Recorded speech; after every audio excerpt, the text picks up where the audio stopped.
అందరికీ నమస్కారం అండి. ఆంధ్రప్రదేశ్ రాష్ట్ర ప్రభుత్వ ఉద్యోగులకు కొత్త పీఆర్సీపై సుప్రీంకోర్టులో సీఎస్ ఒక రకంగా చెప్పాలి అంటే సుప్రీంకోర్టు సంచలన నిర్ణయం అయితే తీసుకోవడం జరిగిందండి. సో రాష్ట్రంలో ప్రభుత్వ ఉద్యోగులకి సంబంధించి కొత్త వేతన సవరణ చెయ్యాలి అని చెప్పేసి సుప్రీంకోర్టు కీలక తీర్పును అయితే వెలువరించడం జరిగింది. దీనికి సంబంధించి ఈ వీడియోలో అప్డేట్స్ అయితే తెలుసుకుందాం. ముందుగా వీడియోని సపోర్ట్ చేసే వారందరూ కూడా వీడియోని ఒక లైక్ చేసి మీ తోటి ఉద్యోగ మిత్రులకు వీడియోని అయితే షేర్ చేయండి. ఛానల్ని ఫస్ట్ టైం కనుక విజిట్ చేసినట్లయితే తప్పనిసరిగా సబ్స్క్రైబ్ చేసుకుని పక్కన ఉండే బెల్ సింబల్ యాక్టివేట్ చేసుకోండి.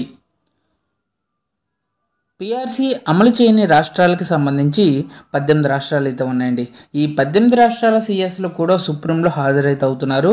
సో దీనికి సంబంధించి వేతన సవరణ సంఘం చేసిన సిఫార్సుల మేరకు విశ్రాంత న్యాయాధికారులకు పెన్షన్ బకాయిలు, పదవీ విరమణ ప్రయోజనాలను చెల్లించినందుకు 15 రాష్ట్రాలు, 3 కేంద్రపాలిత ప్రాంతాల ప్రభుత్వ ప్రధాన కార్యదర్శులు మంగళవారం సుప్రీంకోర్టుకు హాజరయ్యారు. వీరిలో ఏపీ సీఎస్ నీరబ్ కుమార్ ఉన్నారు. పలు రాష్ట్రాలు వేతన సంఘం సిఫార్సులను అమలు చేయడం లేదంటూ ఆల్ ఇండియా జడ్జెస్ అసోసియేషన్ 2015లో కోర్టును ఆశ్రయించింది.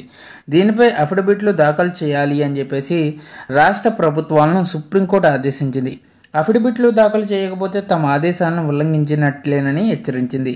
అయినప్పటికీ 15 రాష్ట్రాలు, 3 కేంద్రపాలిత ప్రాంతాలు వేతన సంఘం సిఫార్సులను అమలు చేయడం లేదని అమికస్ క్యూరీ కె పరమేశ్వరన్ కోర్టుకు తెలిపారు. దీంతో ఆయా రాష్ట్రాల సీఎస్లు కోర్టుకు హాజరు కావాలని ధర్మాసనం ఆదేశించింది. కాగా ఇలా అధికారులను కోర్టుకు పిలిపించడం తమకు కూడా ఇష్టం లేదని, ఆయా రాష్ట్రాలు న్యాయవాదులు కూడా తరచూ విచారణకు గైర్హాజరు కావడంతో పిలిపించక తప్పలేదని సిజే జస్టిస్ డివై చంద్రచూడ్ ఆధ్వర్యంలో త్రిసభ్య ధర్మాసనం అయితే తెలిపింది. సో ఈ విధంగా వేతన సవరణ అమలు చేయని 18 రాష్ట్రాల సీఎస్లో కూడా సుప్రీంలో హాజరవ్వడం జరిగిందండి. సో ఖచ్చితంగా వీరందరికీ కూడా బకాయిలు వారి యొక్క వేతన సవరణకు అనుగుణంగా క్లియర్ చేయాలని చెప్పేసి సుప్రీంకోర్టు ఆదేశాలు, అఫిడవిట్లు దాఖలు చేయండి.